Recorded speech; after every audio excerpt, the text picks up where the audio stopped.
Welcome to For the Record, an unfiltered view on current trends and timeless advice for surviving in the aesthetics industry. Whether you're an injector, practice owner, sales rep, or marketer, it's time to set the record straight. Each week we cut through the chaos and showcase diverse perspectives and winning ideas from the best minds in the industry. I'm your host, Dr. Tiffany Hall, Chief Growth Officer at Aesthetic Record. Now, let's get started on this week's episode. Hey guys, welcome back to another episode of For the Record. And today we're joined by one of our Aesthi besties to talk about all things skin. I have been obsessed with estheticians, as you guys probably have heard on the podcast, since COVID.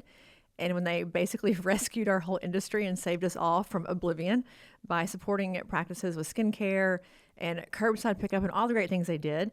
And we have with us today one of the KOLs, one of the key thought leaders in the industry, Delaney Poor from Beyond Skin Aesthetics in the Columbus, Ohio area. And she is a KOL with Color Science, one of our favorite brands. We love Color Science here.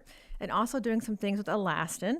More to come soon on that. But she is not only an esthetician, she's also working through things like the gut health and sort of the wellness connection with the body and all the things that you think about when you think about skin and how it manifests what's happening on the inside to the outside. Also a person who has suffered on her own with rosacea and some things that's kind of happened to her in her life that made her come to this path and come to this place in her career. She's a managing partner with her medspa and has really taken on an ownership role or ownership stake in the last year. We've been doing this for quite a long time. So she's here today to share with us her best practices, her thoughts, her Disney experience, and how to really bring a high-touch luxury feel to your med spa. So Delaney, welcome to our show. Hello, I am so happy to be here. And I know we just met officially in person a couple of months ago, and I've been itching to get back into a conversation. Well, every time I think about you, I think about a Disney princess because I knew you were at Disney, and I have a love-hate with the whole Disney background and the whole, the things that they talk about, the internships, what happens behind the scenes. But I think Disney does such a beautiful job with service and with the high-touch, detail, luxury. Everything just feels, even like on the Disney cruise, it feels luxurious when you're with 5-year-olds. And I know that you have a lot of that sort of built into you innately and how you operate when you're in your practice. So I'm going to dive into all the fun things to do today. I can't wait. Yay. Yes, that was one of the first things that you actually said to me. You called me your Disney princess. The other thing is I have taken on pink as basically my brand. When we first met in person, I don't know if you remember this or not, but you said, "Oh my gosh, I recognize you because you're wearing pink right now." And from that moment on, I was like, everywhere that I go, I'm going to wear pink. That is now my brand. Tiffany has called it. It's a Tiffany epiphany. That's just what we're doing. And I'm wearing it today, surely on accident. I was like, oh, I think I'll wear pink. It makes me look like I'm awake. So I was in your mind. But I want to talk about your role and your job as an esthetician, your career as a managing partner. You're doing a lot of really cool things. And again, bringing a lot of emphasis to estheticians in the practice and how important you guys are to our industry and what a critical role you play, not only in revenue, but also just in patient care and patient satisfaction. So give us an idea for the listeners who may not have met you yet, a little bit of your background. Yes. So my name is Delaney. I am born and raised in Columbus, Ohio. However, after I went to college actually for tourism, hospitality, and event management. I had a dream of working corporately for Disney. And as soon as I graduated, I moved to Orlando, Florida, and I did just that. And I was in Florida really for several years, working everything from concierge to more of the guest service side of things, guest relations in the parks. So I've seen both sides of Disney. I've gotten that amazing customer service. When you think of that guest relations and who does it best, Disney really exemplifies that of the elite in the industry. So I got a lot of that experience. However, I started working for our family business, Beyond Skin Aesthetics, while I was in college and continued working virtually with Beyond Skin while I was living in Florida. And I always knew I wanted to dabble back into aesthetics. I just didn't know when that was going to play out. I had these big dreams and aspirations of being a CEO at Disney one day. And I felt like I was on the fast track to that until our lovely pandemic occurred. And at that time, I thought, what a better time to pause. I thought it was going to be kind of a midlife career change that I would go back into aesthetics and get my hands in the treatment room. But I went to actually the Ohio State School of Cosmetology, the spa school, and got my advanced aesthetics license in 2020. Crazy year to just decide to do a career change, but also what better time. And I've been here in the practice ever since. Last year, I stepped into role as managing partner, and I feel like the ball has just kept rolling ever since there. Yeah, I mean, you had a business crash course. Like, no one does business as good as Disney does it. And I think we talk about this a lot in the podcast. I'm sure you've heard that that's the part that gets missed often with practitioners, whether they're doctors, estheticians, nurses, whoever they are, PAs. We don't talk about it enough. And I think when you go into a med spa and you're in this now business environment, being great at your craft is only one part of the coin. You have to have this whole other guest relations, guest experience component that really is what you do. Just by your nature, frankly, as our Disney princess, of course.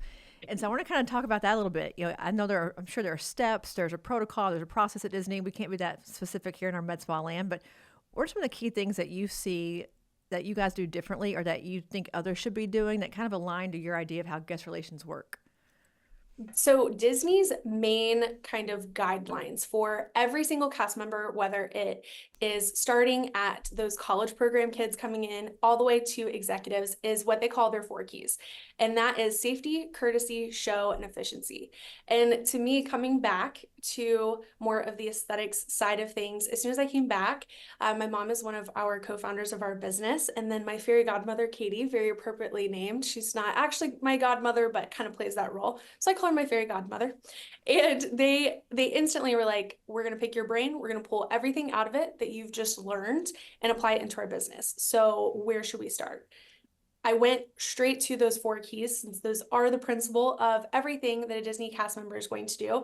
And we started to apply those four keys into more of the medical realm of things, making sure that we're blending medicine with also the show and that guest experience with everything as well. So we actually call our patients guests many times throughout the day. We go back and forth between when they walk through our door, they're our guests. When they get into the treatment room, that's when they transition more into that patient role. So, of course, because we're in medicine, we're starting off with safety. Safety should always be the top priority for anything that we are doing, whether it is our staff safety or our patient safety. We want to make sure that we are following all rules and regulations, all guidelines, any sort of safety measures that are put in place. We're making sure that we're following those to a T. After that comes courtesy. That is more of that, what are you doing when your patient walks through the door? The second that really actually backtracking a little bit, your first impact on your patient is when they are picking up the phone to call you, or they're seeing you on your social media, or they're seeing you on your website. So what kind of vibe are you giving off to them? What's your aura? Are you inviting? Do you seem kind of closed off, too cool for school? Like what's kind of the vibe? For us, our goal is that every single one of our patients feels like they are a friend or family member before they even step in our door. They already know us and they feel like they're a part of our family, and we continue that all the way through. So when a patient walks through our door, we stand, we smile, we greet them. We act like we have known them our entire lives while we are nonchalantly saying, oh, we have to confirm what's your last name. And then we pull up their information, whether we actually know their last name or not. We make sure that it's more of a regulation that we have to confirm that last name and go through all of that. But really, we know you were besties already. Then we go into more of that show. So what is that patient experience look like? What's that patient journey from the second that they walk in the door, that they pick up the phone, all the way to the second that they walk back out of the door? So that includes the checkout process, that includes the actual treatment. What's the numbing process look like? Are they comfortable while they're numbing? Is it fast? Is it slow? While they're getting a facial, what's the ambiance like? It's the entire process of aesthetics is really kind of what we're bringing together there. And then comes in that efficiency side of things. At the end of the day, we are a business. We do want to make sure that we're keeping our time slots very well and we're not running too far over, and we're being respectful of everyone's time, whether it's the provider or the patient's time. But that is really our fourth on the list of priority. We want to make sure that the patient is taken care of, kind of getting started through that. I love that. I think Disney Institute has been a long-standing really a beacon of how to run a business, for many, many years. And they talk about these things quite a bit. And I've studied many of those as well. But I love the fact that you put efficiency at the end, because I think if you do the other stuff well, you become efficient by default, because you're thinking about every detail and waste gets eliminated. Because as you think through all these different parts and pieces and handoffs, when things are redundant, there's too many people, too many hands in the pot, and things don't make sense, they get eliminated because it's confusing for the patient or the guest also.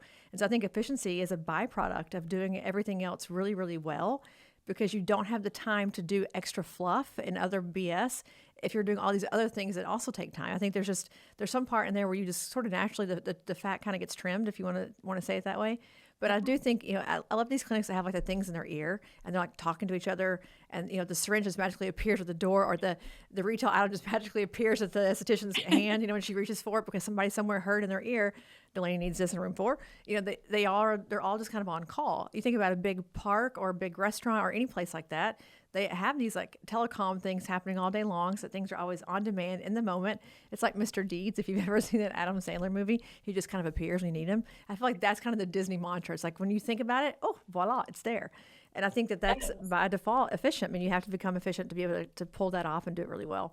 And it's seamless at the same time. My mom used to always tell me, I would always ask, who mows the lawn at Disney? Like, you never see any of the groundskeepers. Who does that? And she would tell me that it's the dwarves that go below the surface and they just pull the grass back down to make it like the perfect height. But it is, when you think about what's the most seamless kind of magical way to put things there, you don't want to make it seem like it's hard work. But at the same time, you always want to loop back to it's medicine and that safety first. Well, how do you, as a person who comes in with this mindset, get everyone else on board? I think that's always the struggle too, is I can believe in it wholeheartedly, you can believe in it wholeheartedly, but if we have an office of 6, 7, 10 people, if 3 of them don't buy in, all of a sudden the efforts are sort of all for naught, because somewhere along the way in that beautiful process, the ball gets dropped. So how do you get people to buy into this idea that this client services journey is the most paramount when they're walking into the practice? That is a great question, because I think that is one of the biggest struggles for practices. We have these great ideas of what we want to implement, but how do we actually carry it through all the way? And for us, we definitely proved the fact that it took a little bit of time to get to that. I think it all comes back to what's your company culture and what is the priority of the people that you are bringing onto your team. It may be a team member that's been with you for forever and you're trying to transition to, okay, actually, this is what we're going to do. We're going to implement this. We're going to add this little fluff here. And so it all comes back to culture, who's on your team, as well as what are those processes that you're putting in place. You can have kind of that standard of what's kind of bare minimum of how you're acting. And then you can also have those SOPs of what's actually how we're carrying things through. And I think making sure that all of those things are working cohesively is what makes practices thrive in adding this extra layer of customer service to the plan. For us, it was a lot of, okay, Delaney's picking up the phone. Listen to how she talks. Okay, now go do that. Try to add your spin to it. And it's not necessarily that we want to be a copy and paste, but you do want to apply that extra effort and those little key takeaways and have those conversations in things like your morning huddle or just in between patient interactions, being like, okay, this is how they felt. How could we have made that a little bit better? Did you pick up on this underlying tone that they had?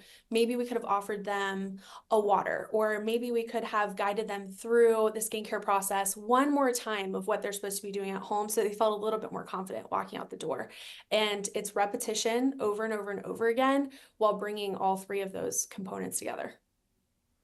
Well, and I'm sure, I mean, even here we have a pretty big core value stronghold, I would say. It's kind of a cult around here in our culture. We talk about our core values a lot. When you go through the interview process here, I talk to you about them. I talk you out of the job, and I'm like, this is what we do here. And if you don't like it, I totally get it. Like, we're gonna live and die by this code of conduct, this code of of performance. And if it's not for you, today is a day to say I'm opting out. Not when you get hired and we're expecting this from you on month 1 and you can't perform.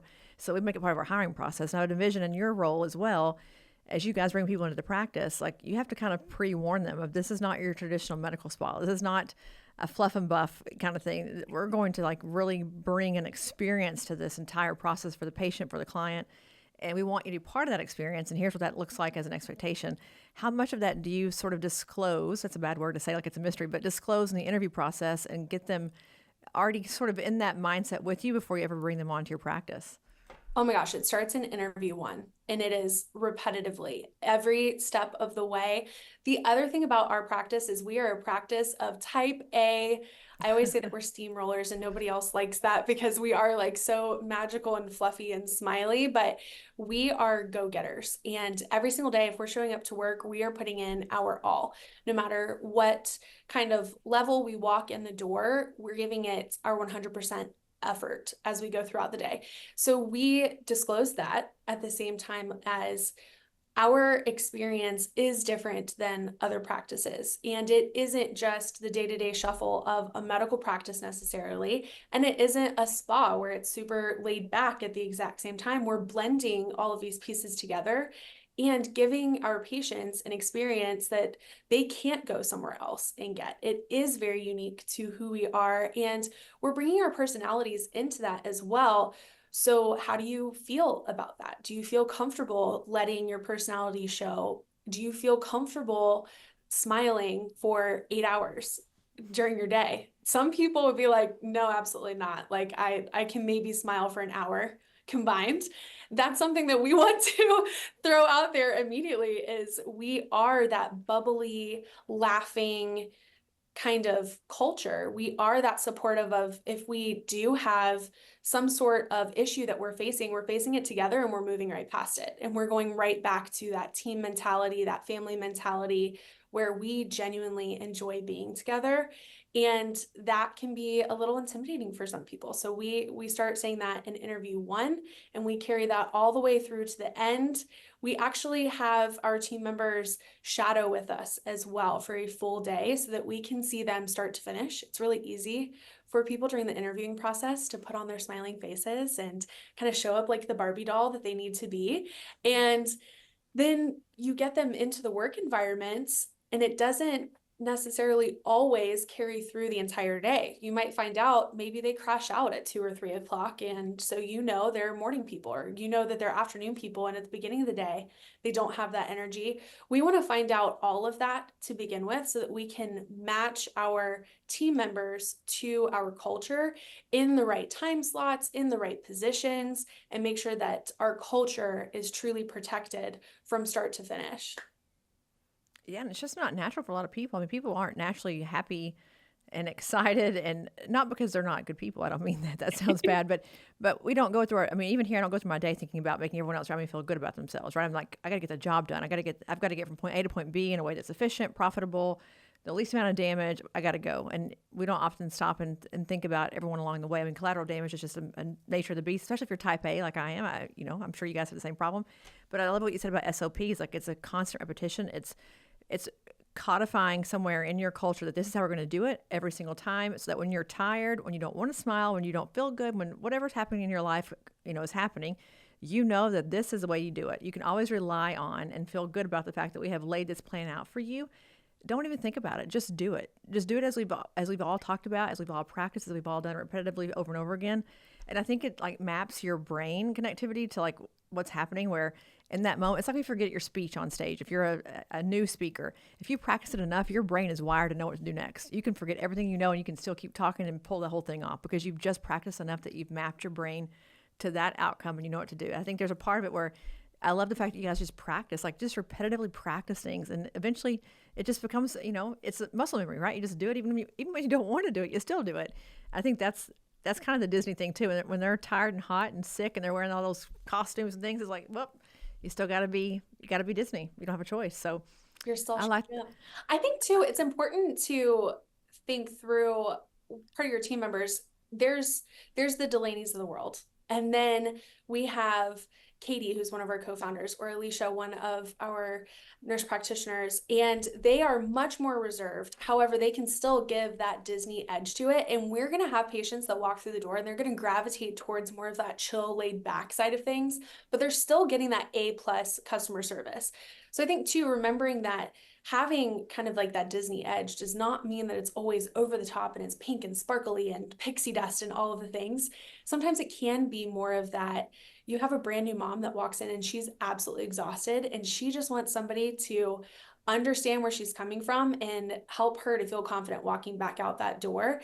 And that's something that Katie or Alicia may be able to have that more calm atmosphere going into the treatment room where they're a necessity to the team and having that balance too for the full circle. Yeah, it takes all of us. And I think that's such a good point that being a phenomenal client representative or client services person does not mean you have to be all butterflies and I don't know, cupcakes and fairy dust. I mean, to your point, it's not for everyone, and people don't always like that. And so I think there is a part of it where you can be a wonderful client advocate and not be over the top. So, but speaking of just thinking through different personalities and your practice and how things kind of work, you're also kind of a different esthetician. You do things a little bit differently. You're much more on the medical side of things when it comes to sort of gut health relationships and thinking about hormones and the dietary needs and how that kind of manifests in the skin. So I want to walk through that a little bit. As you think about your practice being different and having a different mantra, different motif, different ambiance and experience. Also, you're different. So how do you envision looking at a modern med spa today, the esthetician role in that med spa? We hear oftentimes either that people love them or they're like, you know, we don't need them here, which I think is crazy, but that's probably a different podcast. Yes. How do you plant your flag, in the concrete in your clinic and say, what I'm doing here is very valuable. This is a key part for our patients, and I am a value add. Without me here, this would not be the same experience for our clients. I think our industry is moving towards wellness as a whole. We've all seen it coming slowly with things coming on like your GLP-1s, GLP-1 alternatives, and incorporating that into the practice has kind of become a necessity in today's market. We're starting to see the hormone replacement therapy also take a step in. And what does that look like? It's treating the patient from the inside out. And I think that a place that a lot of practices are missing out on is actually incorporating their estheticians into that process. The way that I see it is our physicians that are working more with the hormone replacement therapy and medical weight loss. And then you have our injectors. You have somebody that's working on really the gut, that's looking at the lab results, that's looking at how's your body functioning as a whole. Then you bring in the injector side of it, and you have really those sculptors that are building everything back up and helping with if you have laxity in your skin and you feel like you're dropping it a little bit, bringing in threads, bringing in injectables to kind of fill in some of those hollow spots. When you bring the esthetician in, you're bringing in the artist and the painter in a way. It's kind of that final layer to the whole story. And so when you're thinking about treating a patient from the inside out, you have to have that home piece. It's kind of like thinking, I feel like the way overused but best way to put it is you don't go to the dentist twice a year and then not brush your teeth at home. You have to be brushing your teeth at home. That's where the esthetician comes into things. It's that more of that therapy side of things to carry it all the way through, bringing the education into things. And a lot of times the medical providers aren't necessarily working with the epidermis to see what's going on. They're working more at the dermal layer or the internal gut layer. And when you think more towards the hormone replacement therapy and kind of that internal wellness side of things, you think of the brain, gut, skin axis all together. Well, you have that skin component to it. You can't leave that side out of it. So for me, I come from many different skin struggles myself. I have chronic rosacea. I have had many different gut imbalances that have increased that inflammation and then decreased that again, as well as just other really hereditary imbalances in my body. So I naturally have more of that holistic approach to my skin. I started to incorporate that into the treatment room and into our practice, and I realized that it was an edge that a lot of estheticians haven't yet completely tapped into that is invaluable, as well as we are that softer side of things that seem to be a little bit fluffier in the treatment room than getting poked in the face. And I mean, what we're doing doesn't necessarily always draw a lot of blood. So it's a lot less scary for people to walk in and be talking to us of things. We can really get to the root of what's going on and collaborate with our medical providers versus being standalone practitioners in our own. And I know I have a lot of squirrel moments. And I feel like that was all over the place with that answer, But I really think that it's more of looping everything back together, and collaborating is what makes estheticians stand as experts in themselves in the industry, as well as just integrated parts into a practice. I think you had no squirrel moments there. It all made perfect sense to me. But Thanks. if you think about when you go to the hospital, I think about this all the time because I spend my nights working all night, and so I have all these random thoughts. I'm also a squirrel. But I thought about this last night thinking about today's podcast. When you go to a hospital, let's say that you're going for, I don't know, a cancer treatment, or cardiology, a cardiac event, you have to have bypass surgery, whatever it is. You get a healthcare team, right? You get the dietitian comes in and talks to you. You get the person with chemo, the person who's going to be, looking at hormones and things as a woman as you go through breast cancer. There's a whole other thing about that. You have like 8, 9, 10 people who are professionals in all these different areas of your health that come in together and they work together to treat you, right? It's not one person doing it on their own. We don't have an oncologist who's separate from our dietitian, who's separate from our, internist. Like we're all together working for the greater good. I don't think it's any different here. And I think we've missed that boat in many cases in the medical spa realm where it is a team effort. You want a healthcare team. We would call it probably a different thing in a medical spa, but same idea where I need someone to look at me and say, yep, GLP-1s is what you need. You're wanting to lose weight. You're struggling. You're mom, can't lose the last 15 pounds, whatever. When you lose the weight, you're going to have some kind of a facial injectable. We're thinking because you're going to lose some volume. Great. This person's with, doing that. Esthetician will bring it all together in the end with, the final skin layer, making sure that everything is, texture, whatever, all the things. It takes all three of us together to do this. You can't just get the GLP-1. You need to really look at the whole entire process from start to finish. If you sell things to people that way, they are used to that being their norm. Like it is not that far-fetched of a concept. We don't sell it that way to patients in a med spa. In a hospital, we always do. Even in your dentist office, you do. But you don't do it in a med spa. And it always is shocking to me to think that I'm coming in for some very expensive treatment, even a GLP-1. They're quite pricey if you do it for many, many weeks. And no one's taking the time to tell me what the entire process looks like or what it should look like. And then I have all these advocates for me along the way at different stages of my journey to come jump in and help me as I'm, matriculating through all the processes. Why don't we do that? It doesn't make sense to me why we miss that boat. And I think that is what people want to feel like they are safe and secure in their decision to come to you. And when you give them that whole entire, like, we are a team here to treat you, make sure that you get your outcomes the way that you want them, whatever budget, etc., they feel good about that. So why do we not do that? What is your thought on that? Because I can't figure out for the life of me why we don't present this to a patient as a unified team working together for their good. You are preaching to the choir right now. I totally agree with you. And I think that it's a really easy conversation to have too. When you are prioritizing educating your patient, you want to talk about what can you expect. If you're starting a GLP-1, for example, great, you're going to lose the 15 pounds. That's not the only thing that's going to happen though. You got to talk about what are the actual changes that are happening, good and bad. You're seeing that reduce in inflammation. You're seeing the balance in certain areas, but at the same time, you might start to see a hollowness in your face, or you might start to see that your skin integrity just might not be what you thought that it was going to be. So what are you going to do next? What's the next step? Guiding through that process, talking about, are you going to use injectables as the next step? Are you going to incorporate body contouring to it to build up the muscle at the same time and to help with that lymphatic drainage? What are you doing with your skincare regimen at home to make sure that you're replacing that collagen and elastin that's starting to break down as you're losing weight and showing that hollowness? What does that whole picture look like? And I think truthfully, not having that conversation is almost taking the easy way out versus doing your job fully. When you are really dedicated to the patient experience, you're talking about what to expect, the good, the bad, the ugly, and what they can do. The money side of it, the continuing their journey side of it is just an added bonus for us, but we're providing the best service possible for our patients by giving them that knowledge.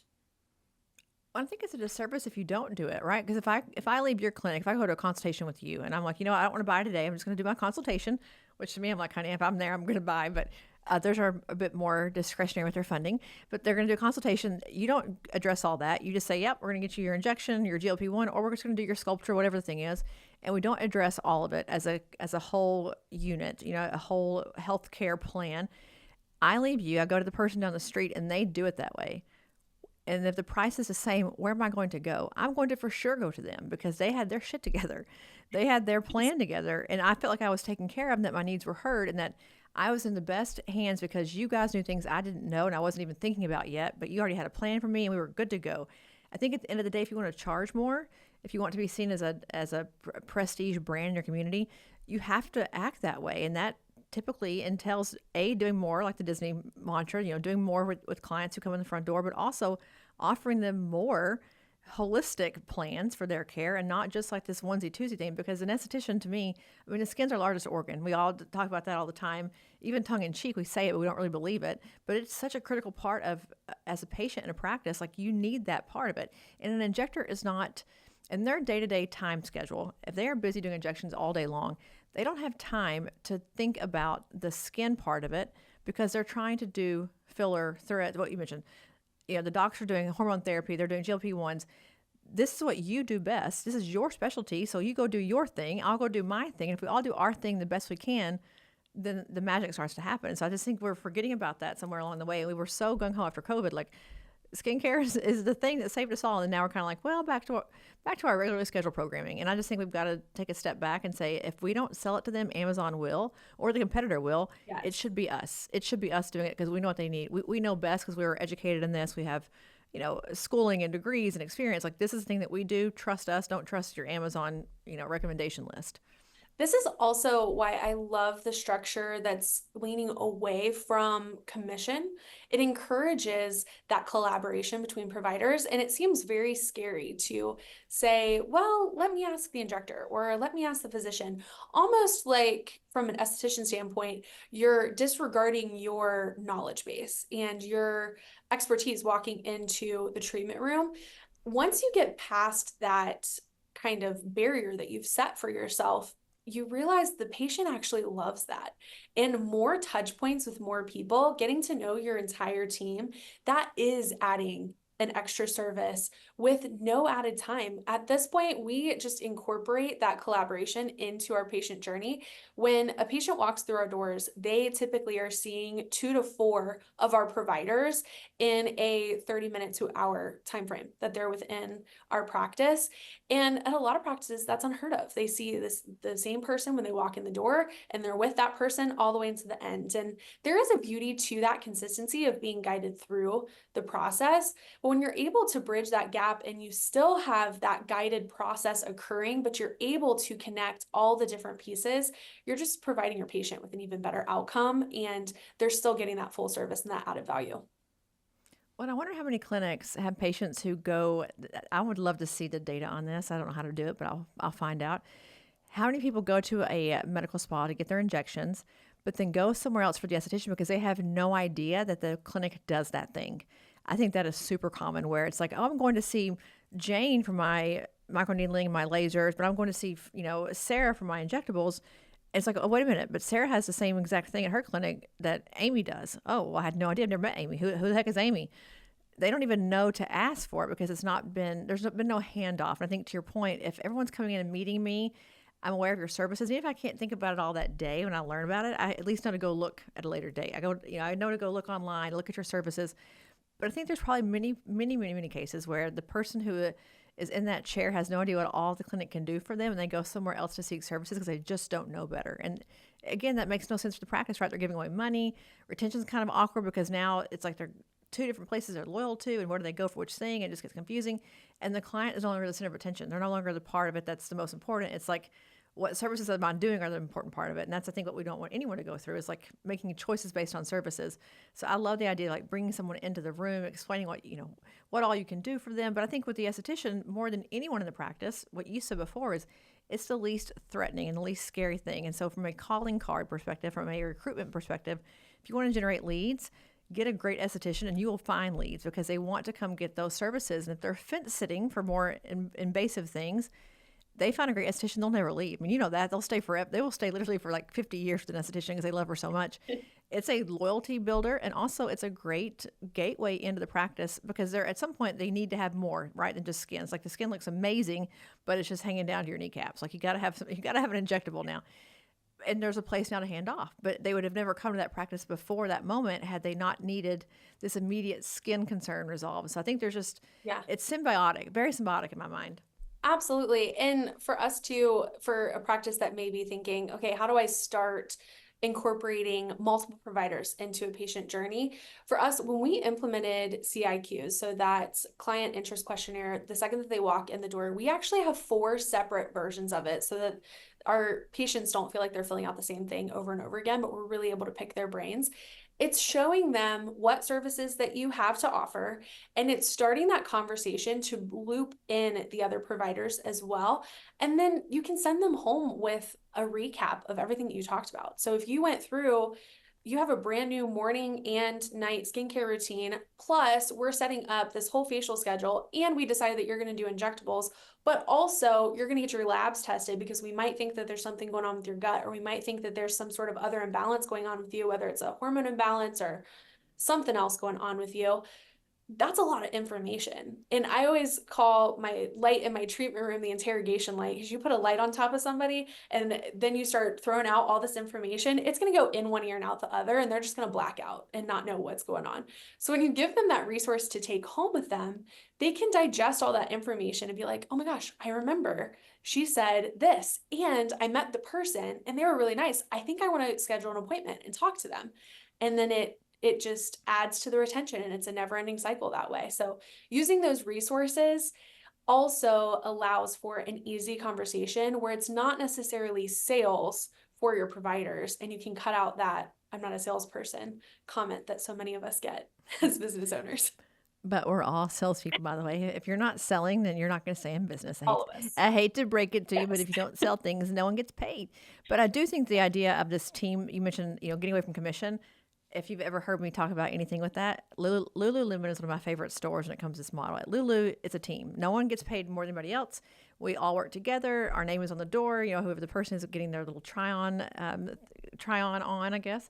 And they all sell as a collective unit. And the store benefits, or the store numbers are what matters, because their goal is that the store is the end all be all, not you, Delaney, not you, Tiffany. It's the store being successful, and they're all working together for the good of that store. And by default, the person who's in front of them, the client, benefits tremendously because no one's fighting over whose department is it and whose cell is it. No one's kind of hard selling. You just feel so taken care of when you're in there. And I think that they've really mastered that because it's a very high-end store for what they sell, right? You're spending way more for like black leggings than you ever should on this planet. Like, oh my God, it's ridiculous. But you hand over the money because you feel like, oh my gosh, they're the right pant. They look great on me. It's the right size. My people all told me I looked good in them. You just feel so good about your choice because they've team sold you for the last hour and made you feel really comfortable in your decision making. It's the same idea here because there's still a retail component to all these things that we do. Even if you're selling syringes, right, versus retail skincare, it's still selling something. You're still got to do the sales, but it just feels differently, I think, when it's not commission based and it's not salesy, much more education. But thinking about that as an esthetician, you do a lot with teens and acne and these more, I think, more in complicated things that people don't really think about often. I think having the gut health part right there with it, with the doctors on site doing all these different things, the hormones, what a great connection. But give us an idea of like what that looks like for you with teens coming in, because obviously they don't appreciate the model quite as much as the rest of us do. But what does that journey look like for you as the esthetician with your teen group? Absolutely. I think that the teen and tween category is something that a lot of practices have not tapped into, more of thinking, oh, like it's really their parents that are spending the money. They're not the ones that like we can market to them, but they're not the ones making the decisions to walk in the door. And when you take a step back, you realize it's actually the patients that you already have. They have teens and tweens. They have kids that have these different skin concerns or that are battling with acne or battling with rosacea or battling with just dry skin or oily skin from sports, and you never know, that are battling with that self-consciousness at home. And looping that all back into the practice, we have seen some incredible results from both parents and teens walking in the door, breaking down more of that teen side of things. This next generation of skin enthusiasts, as I like to call it, is a powerhouse. I can't wait to see what all of these teens and tweens look like when they are in their 30s, 40s, and 50s, because I swear they're not going to have any wrinkles or sun damage. I mean, they are prioritizing their sunscreen, they are prioritizing their skincare, they're starting at such a young age with it. And so for us as a practice, we like to take it as where are they at? You might have a 10-year-old that wants a 10-step skincare routine and can handle it. And you might have a 15-year-old that you can trust to do two, maybe three steps, and that's it. So meeting them where they're at, what's going on with their lifestyle, and then taking a deeper look at what may be causing some of these issues. Is it puberty is hitting? Is it these hormonal changes that are happening and it's just a part of growing up and their body's changing and we're more of managing the skin versus it being some other sort of outlier problem? Or is it that they play sports and they don't wash their face? And so we can give them that tool of here's a really good cleanser that is going to balance out your skin's microbiome. This is what that means as well. This is what your skin's microbiome is. And this next generation is really interested in that. They are taking way more interest in that than science class, I swear. I mean, I have DMs all the time from teens and tweens that are like, so what does this mean? And what does this ingredient mean? I saw this on TikTok. Is that real? And they're looking to actual experts, not just TikTok influencers, which I think is another completely cool side of things. But we really break it down of where are they at in their system and what does their skin need, and kind of take it from there of whether that's a cleanser, a moisturizer, and a sunscreen, or we're adding more of those treatment serums in there as they're getting a little bit older and they're having those different conditions kind of pop up. Yeah, that's a group that you would never be able to treat if you didn't have an esthetician in your practice because, if they're a certain age, like they're not appropriate for lip filler yet, or they're not appropriate for Right. toxin, like you wouldn't see them. But if they start coming to you and they're young and they fall in love with you and they trust you, when they are ready to do those things, they're going to come to your practice to have them done because they already are in your world. So again, it's like that nice little recruitment tool. But I think this group has money to spend. Their parents want to spend money. They have real concerns. They want to figure out how to not get bullied, not have, I think there's it's a different world now than it was, when I was a kid 25, 30 years ago. It feels different today. It is important to have great skin. And we all had acne and took Retin A and, our faces peeled off and it was terrible. But that's not the norm anymore. We're doing different things and more innovative. And I think teens, they see TikTok influencers, but they want to know more. And to think that they're coming to an actual person who does this all day and not TikTok is, I think, revolutionary because So we cool. that was not the case before. But it's top of mind. People actually they care about it now. Like, what a time to be alive as an esthetician because people are talking about skincare constantly. Like SPF is like the new, it's the new black. Everyone's like, I gotta wear my SPF. I have to have my SPF on. It's like the coolest thing you can ever do is wear your SPF and wear your big hat at the beach. Like it's a rite of passage. And those were not things that we thought about. We were all in the tanning bed when we were kids, going to prom, and we had our spray tans or our tanning beds, and we looked like raisins in the sun at like 18. Those days are kind of done, and I think it's just such a cool way to see it really mature over the course of many years, but also because they are not getting help anywhere else. Like they can't. This is it for them, and they're not ready to get injections, not ready to do GLP-1s, but they can get in the practice today with these concerns and see you and start a relationship. I think it's really novel and it's such a great opportunity for a business. And it's life changing for these kids too. I was the kid that so I went to many different schools growing up just from moving from one town to the other, even though I was in Columbus the whole time. And I switched schools when I was in fifth grade. And the school that I went to before, I couldn't ride the bus. I was too far away from the bus, and my parents had to drop me off. And I was all excited to ride the bus. And my very first day on the bus, a boy started oinking at me, calling me pig, asking me why my cheeks were so red because of my rosacea. And I had never even looked in the mirror and necessarily noticed my rosacea before. And so, of course, I got off the bus and I was sobbing, and my mom and my grandma were just like, okay, what can we do with this little girl that is now sobbing? So they took me to the mall and taught me, or they had the girl at the mall teach me how to put on Bare Minerals. And I wore it every single day of my life until really last year when Color Science entered the chat for me. But through that, I started there. I quit sports because of my rosacea. I hid my face behind makeup versus knowing how to necessarily down regulate that inflammation. I just covered it all up. And if I had had somebody that could teach me what to do to take care of my skin outside of just covering it, or if my mom or my grandma or any family member, any important adult in my life had those resources to then connect me with a professional that could teach me like this is normal. People deal with this all the time, and these are the tools that you can use to take care of this. That could have changed so many different trajectories of my life. I dealt with comments about my rosacea all the way into college. And still I got a comment about my rosacea on the internet last week. So it's continuous, but now I have the tools to know what to do with it. Now I have the maturity and the life experience to know that other people are dealing with it too. And I feel like that's part of my passion too, of wanting to pour into this next generation, is we have tools and knowledge today that we didn't have back then. When I was in middle school, the answer was, well, if you have a tan, you can't see your rosacea anymore. Well, now we look at things totally different, and we do have tools like that. We have products like Color Science's All Calm that not only is an SPF color corrector, but it's also a treatment that is down regulating that inflammation. If I had had that when I was in fifth, sixth, seventh grade, my life would be completely different through middle school. I probably would have continued to play the different sports versus doing other things that didn't cause that inflammation because I had that tool in my toolbox. So the progress of science is absolutely incredible. And I feel like it is our responsibility as practitioners in today's world to share that and help the next generation do better than what we had. One of the things that estheticians who are really good at their job are so knowledgeable about skincare ingredients, about the science of it.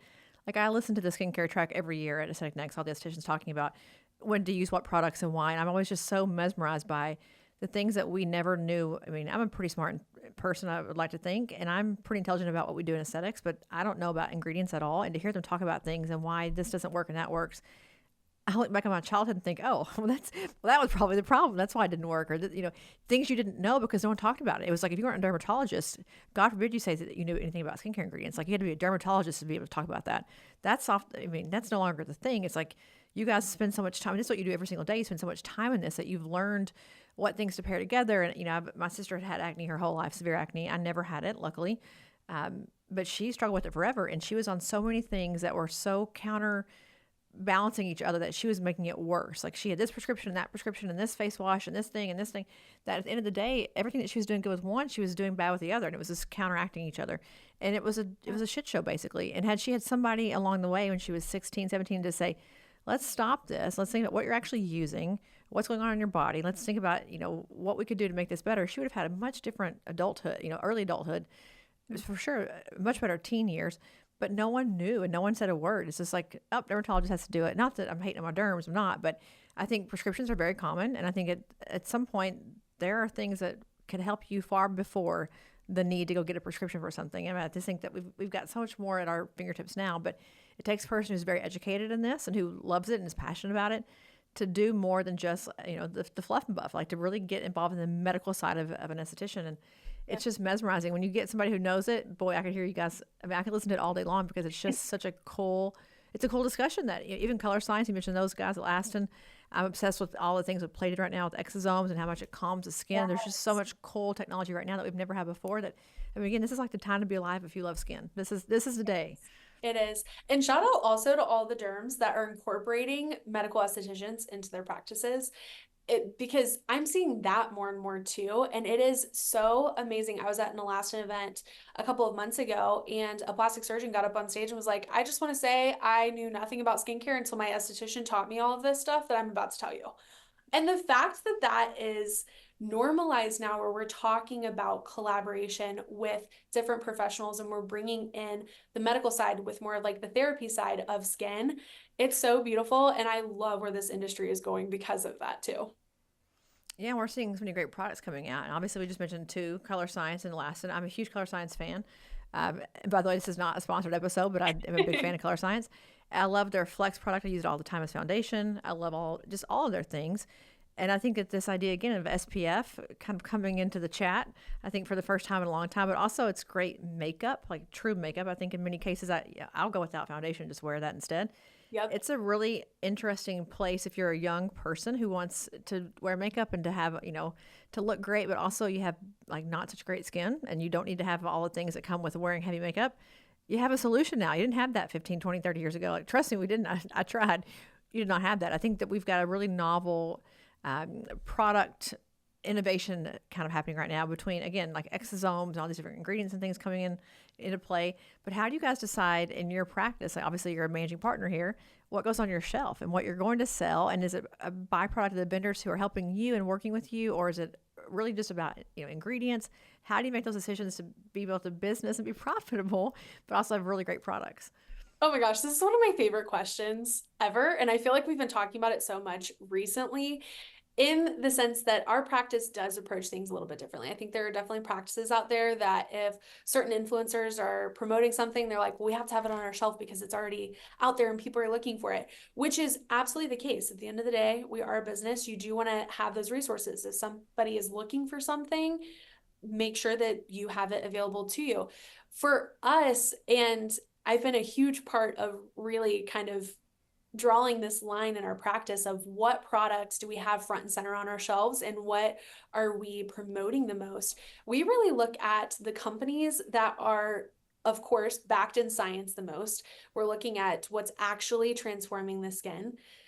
Kind of sidebarring that, there are many product lines out there that you can't necessarily trust your patient to just pick what products to use because they are going to F up their skin. It is going to be so bad, and then they're going to blame you, even though they got it from some random thing on the internet or they bought it off of Amazon because you also have it on your website. So they link two and two together of, you sell this product line, I bought this off of Amazon, it messed up my skin, it's your fault, you need to fix it. So we look at product lines that are trustworthy for our patients to be able to use, that we know are going to be therapeutic, not going to make their skin necessarily worse, but also powerful tools that are showing results. And what are the time frames on those results? We don't want something that's going to take 6 months to a year to show results for it, because our patients are going to check out. They're not going to pay attention to that. If we can start to see results in that 8 to 12 range, 8 to 12 week range, that's really our kind of goal for things. And there are many, many, many product lines out there now where the way that they package their bottles, when you get to the end of that very first bottle, you're going to see a difference in your skin. Taking the before and afters as well is huge for that. But we're looking at what can we trust our patients to take home or pick themselves off the shelf if we are not picking them for them necessarily. Next, we're looking at companies that are pouring back into the practices that they're working with. If you're partnering with a skincare line and you're putting that skincare line's name all over everything, but then they're going back and marketing on the back end and stealing all of that, and your patients are actually buying from them and you're not getting any of the profits no matter what they say with microsite links, or they're just able to go on and they don't even have to choose a provider for it, how's that benefiting your business? And at the end of the day, we are a business. You have to think, who are you partnering with? Who are you advertising for? Because you're spending your marketing dollars and your marketing time advertising these products outside of the treatment room. So who are the companies that are pouring back into you, whether that's education or marketing efforts where you know that it's kind of tied up and it's also helping your business in the back end. Another thing that we really lean into, kind of going back to the science side of things, is who are the companies that are really pouring into their practices on the training side of things, who's educating on every nitty-gritty detail and how that's interacting and playing well with others too. That is name dropping. I love Alastin and I love Color Science for this exact reason. They play so well with others, and every product line is going to say we play well in the sandbox with others, but truthfully, if you can take a product and you know that it's going to not interact with some other line, whether it be pH levels or anything else going on, and you can kind of integrate it all together. Plated is like that as well. You can throw plated in with pretty much any regimen and you're going to see amazing results from it. Those are the lines that you want to lean into. They're pouring into your practice.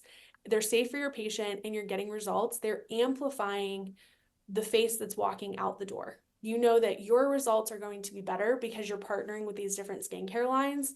And at the end of the day, your providers are more educated on what's going on in the industry because these companies are pouring the training in. You don't have to go out and seek the training. They're giving it to you for free. And that's, I think that those things are really how we make our decisions. I love that. I think that the idea of science is really relatively new in skincare. The idea that we're doing FDA trials and we're doing I think Revision study with toxin and their RLR product was one of the first ever like true FDA sanctioned trials that we had in skincare. I think Color Science has a lot of scientific research as well. Other brands are doing it too, but I think it was not always the norm. It was sort of like, well, this is a topical serum of some sort. We think it works, and go buy it. And we didn't really Give it know. a We were try. kind of, yeah, like just see what happens. I think we didn't really know. We didn't see results. It wasn't efficacious, and people sort of got, I don't know, they got scared of it. Of like, the skincare on my shelf is here, but what is it really doing to help my patient? I think we've had to really overcome that barrier in recent years. That this stuff there's a scientific difference in different things, and there are ingredients that work and some that don't, and some things are they're powerful enough to have results without hurting the skin, and that's a very delicate place to be in a delicate line, and it takes someone who's really knowledgeable about that and invested in learning about it to be able to sell it effectively. That's the part I think that you guys play as estheticians is this is what you know how to do. Like this is your playground, your wheelhouse, and to have a person who is trying to do again injectables, GLP-1 hormones, to also become the expert in skincare in their practice, it's just not realistic. I wouldn't ask you to become the expert in what I'm doing. Right. Vice versa. It shouldn't be the same. It should be the same kind of thing. But I do love this idea that they're pointing back into you guys for training. I think skincare is so confusing. Delaney, I will tell you as a person who's been using it for obviously 41 years. What is AM? What is PM? When do I do what thing? How often should I do this mask? Should I do this pill this time of year? This time of the year? I mean, I'm a person again who's pretty intelligent, and I'm like, I give up. Like, if it's, I have to like write it down in my mirror. Like, when do you do what thing? Because it's not my priority for the day. It's not the thing I think about in the morning when I wake up, when I go to bed. It's just like, well, it's an additional thing I have to do. How much of that in your practice do you help the patient with? Because I do feel like they go home with this bag full of amazing products, and it's like, oh shit, what have I done? I bought it all. What do I do with it now? And then they Yes. resent you to what you said. They resent you because, like, well, none of it worked. Well, did you use it all the right way? Probably not. How do you guarantee, and that's a strong word, but how do you ensure that patients walk out of your practice knowing what to do next with these incredibly powerful tools in their toolbox? Write it down. That is the most simple answer for it, but writing it down. We actually have, I wish that I had it kind of close by, but they're like these little brochure cards and it has AM, PM, and we're able to write down the steps. We suggest that our patients tape that up on their mirror or inside their medicine cabinet or stick it down inside of their bag so that they know what it is. We have some patients that will get out a Sharpie and be like, do you want us to write on the top of your bottle? So, 1, 2, 3, 4, 5. I know like the new derm system from Obagi used to have it numbered, and skincare now we're mixing everything together. We don't necessarily have the numbers on there, so write them on there. I think that making sure that your patients are educated on why they are using the products too helps a lot with their consistency. If they know I'm using Illuminate because I'm battling melasma right now, they're going to make sure that they do not miss that product every single day, twice a day, because they know what it's doing on the flip side of things. And they know what order that's supposed to be in their skincare regimen because we wrote it down in multiple different places. Follow-ups, I think that follow-ups are something that cannot be skipped by practices. Checking in with your patients. I have the luxury, most of my patients are also on Instagram where I'm able to just send them a quick DM. But if not, we also have a company cell phone. We use AI for so many different things where patients are able to text and check in with us that way. And we're actually able to then custom write messages back to of, hey, it's been a week. How's your new skincare regimen going? That opens up the door for them to ask questions if they got home and they used it for 2 days and were like, wait, why am I using this? What did I just do? I just spent $1,000 and now I'm having buyer's remorse. So tell me again why I should care that I'm doing all of this. It brings it all full circle. It's the more information that you can get to your patient, the happier that they are going to be at the end of the day. Well, you just said the word retention there, and I want to dive into that for a quick second because I feel like in a practice with an esthetician, you see patients almost monthly.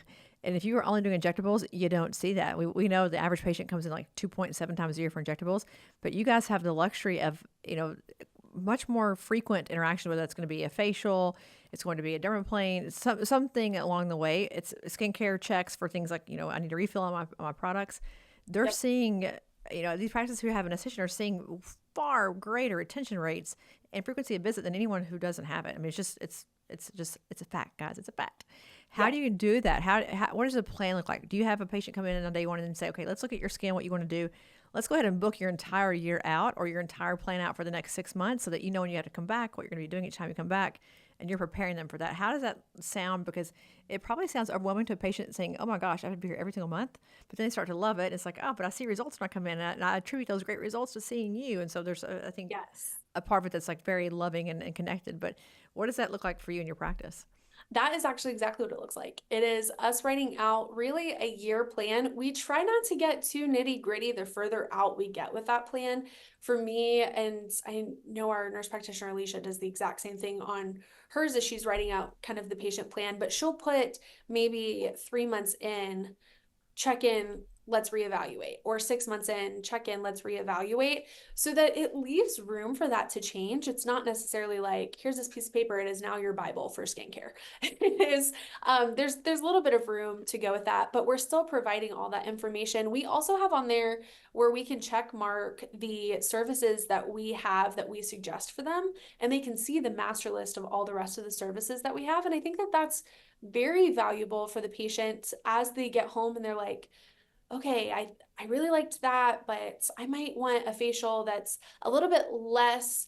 I feel like something's happening, a little bit more like frou-frou soft. What other options do they have? It's on that piece of paper with their plan. They know what month they're supposed to come back for their facial or their injectables and how to incorporate it all in there. We have it all written out for them, and it's perfect. I think the other thing, and plugging Color Science again, because I can't talk about them enough, No Better Skin Pro, got to talk about it all day, every day, is they actually have a training plan that's called Skincare as a Service. And I believe that they're doing it at Aesthetic Next this year in Oh, person as yes, they well are. as they do it virtually too. And it really walks through how to incorporate skincare into the plan where it's not salesy. It's actually a part of their treatment plan. And I think that that is the biggest thing is we're not just selling people products, we are truly trying to amplify the results with things.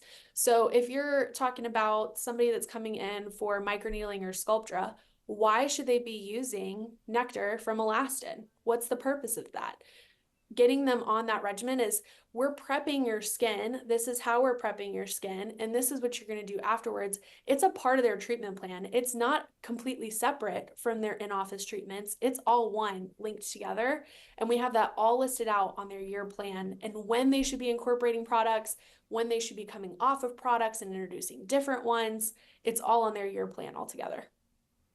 Well, I love that you mentioned the skincare as a service because I think that's such a huge benefit. So, AN selfless plug here, shameless plug. Come to Aesthetic Next because Color Science is this incredible workshop where they talk really about all these things, like why it's part of the core offering that you have as a practice and why it needs to be part of all that you do and how to weave it into each part of your practice offerings, whether that's injectables, that's even your existing esthetician services. Like it's a great workshop, by the way. It's complimentary, it's free, so definitely go to it and sign up. You're also speaking at Aesthetic Next about many things and doing a live demo as well. So you're going to be all over the meeting too. But I love what you mentioned about, I mean, it is just it's part of the service. It's part of what you guys do as a practice. And I think planning things out makes it seem far less scary.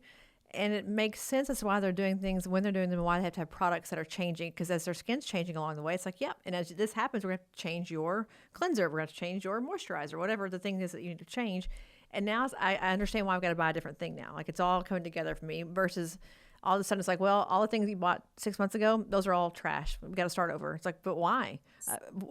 Because your skin's changed because of all the great things we've done. So then I can't take in the moment of being grateful for the wonderful things that have happened. And I'm pissed at you because I bought all this stuff I can't use anymore. It's like Yes. it gets the message gets mixed up if you don't prepare them for what's going to happen when everything changes, and it will change. I mean, hopefully, if it's all working. So, but you mentioned Color Science. I want to talk about that too. You are one of their pros. They have a really big investment right now in getting estheticians out in the community, out with practices, and really talking about what all is involved in skincare and skin science and sun science. Frankly, a lot of the SPF components of what they do, and they're such a great sunscreen-esque kind of based company, but also with Alastin. What does that look like? We're used to nurse injectors going in and training injectables. What does it look like for you to walk into practice and help an esthetician and a physician, nurse, whomever, to really understand the skincare part of their practice and how they're going to do better at that particular part of their business? I think it really starts with what the practice is used to. Are they somebody that's used to selling products? Are they completely scared of things? And we need to start with do you know what the products are doing? Let's dive a little bit deeper of, you may know that this is a vitamin C and this is what vitamin C's do, but do you know what is happening beneath the surface and how that's interacting with the services that you're providing? And it's all going back to that deeper education and understanding of the intricacies of the skincare industry and of the aesthetics industry and how everything plays together.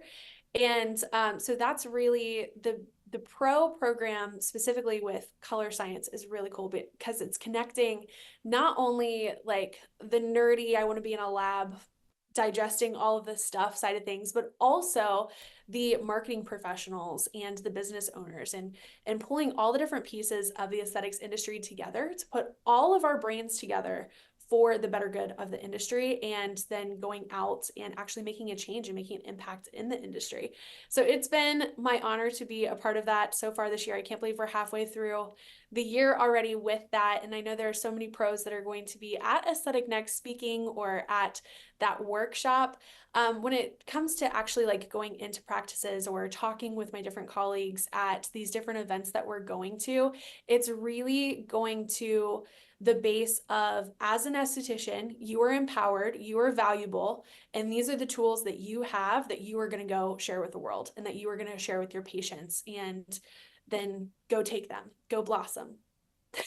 Well, we took a pretty big black eye last year. A lot of estheticians came out, a lot of the more popular ones, and were outspoken about how everyone hated estheticians and we only cared about doctors and nurses. And it was a pretty big cesspool for a few weeks there, a few months. And I didn't have that experience. Like, I've been on the injectable side for a long time. I've never had that experience. And I think Revision has invested in a big esthetician board. Color Science has been doing it obviously for a long time. Alastin's doing it as well. Plate has been doing it as well recently. I think all these brands are really understanding the fact that estheticians are leading the charge, and paying a lot of attention to how to garner your insights and to siphon your expertise into making their companies better, have better offerings, do better with clients, with practices. So I think, again, this is like such a crazy, interesting time in the esthetician world, because you guys are really, you're part of this great innovation in practices where it's about healthcare, it's about the wellness component that you mentioned. It's about far more than just beauty, which is what it was probably 10 years ago in our industry. It's much more about the whole person. And I think it's just really great to see all come to fruition and come really full circle. And you're like, very young and a managing partner of practice and doing incredible things, and also out training and doing different things with that. And so it's a testament to you and your ability to have learned quickly how to run a business, how to run an esthetician branch of a practice, and also teaching others and training others. So kudos to you, Delaney, for doing it all very young and being very successful at all of it. So you got the magic formula, sister. No, thank you. Thank you. It's definitely crazy. And I feel like I have a lot of times people be like, what are you, like 12? And I'm like, oh, thank you. The Botox is working. The skincare is working. I'll stay like this forever. I appreciate it. But it's really cool to see that change that's happening in the industry. And I think too, as things are changing, there's always going to be that camp that doesn't want to see the change. And sometimes it's easy to really hone in on those negative voices, not the positive ones that are encouraging that change and helping along the way and lifting up other professionals. And there are way more people that are invested in this new wave of aesthetics and this collaboration side of aesthetics, and really pouring into this next generation of professionals too that's coming up.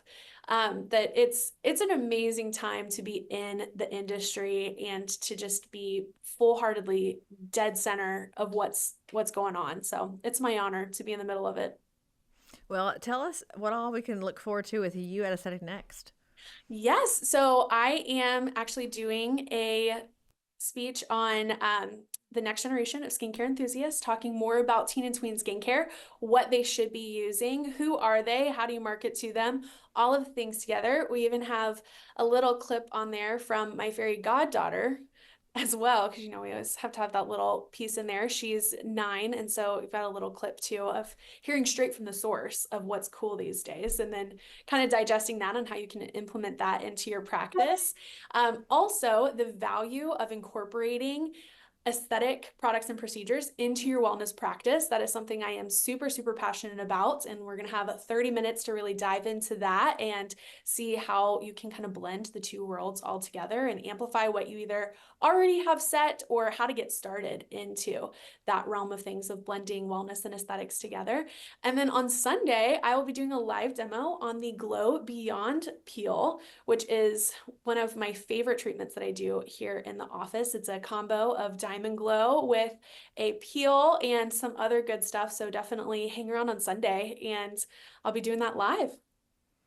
Yeah, so a lot of places to catch you. And then tell us how to find you on social media. I am Skin by Delaney Danielle, all one word, no dots or dashes in there. So Skin by Delaney Danielle on Instagram. On TikTok and Instagram, you can also find me at the Bright Side of Beauty podcast. And I do have a podcast and YouTube channel that will be launching here very, very soon. That is the Bright Side of Beauty. So please stay tuned for that. And we'll have all sorts of fun things on there, diving into more of the fun side of aesthetics, bringing in that positive side, breaking down the barriers of the scary side of it and making it very accessible for consumers and professionals alike. And I'll have a lot of my friends on there from the industry too. So definitely hang on for that too. Well, I'll put all that in the show notes. You guys can get all the links and get all the places. But we're going to see you in a few short weeks at Aesthetic Next. I can't believe it's happening this soon. But I think we'll have a really incredible esthetician track again this year and some great live demos. I just think there's a ton of good information in there. So if you are a nurse or a physician who wants to know more about skincare, I compel you, urge you, beg you to go to that track and just sit down in the room and listen to the things that these guys say. And that they talk about the business aspect, the science aspect. It's just so cool. And we've seen enough teeth get injected, enough tear troughs, whatever. If that's what you do all day long, to sit in a clinical track may not be the place that you will flourish. Go learn a new thing. Go to the esthetician track and learn about skincare because it's just such a cool track. And again, such great science happening in our world right now. But all that to say, Delaney, thank you for coming on to For the Record today and sharing your story. And I love the Disney touches. I love the obsession with the science and efficacy, but also the great business kind of components sprinkled in there with having to make money and keep the doors open. So thank you for sharing with us today. And I can't wait to see you in just a few short weeks. Thank you. It's so soon. And if anybody is going to be at Aesthetic Next, please send me a DM on Instagram. I love making real life friends versus just virtual friends. So hit me up. Absolutely. And I will hopefully see many of you who are listening at Aesthetic Next also. So come say hi to Delaney, come say hi to me. And we'll be back next week with another episode of For the Record. Bye, Delaney. Bye, guys. Thanks for listening to another episode of For the Record. This podcast is not intended to provide legal or medical advice. It's for entertainment, education, and information purposes only. For more information on this week's guest or to get started with Aesthetic Record, email us at info@aestheticrecord.com. Be sure to tune in next week for more fresh perspectives on disrupting the status quo and surviving in the aesthetics industry.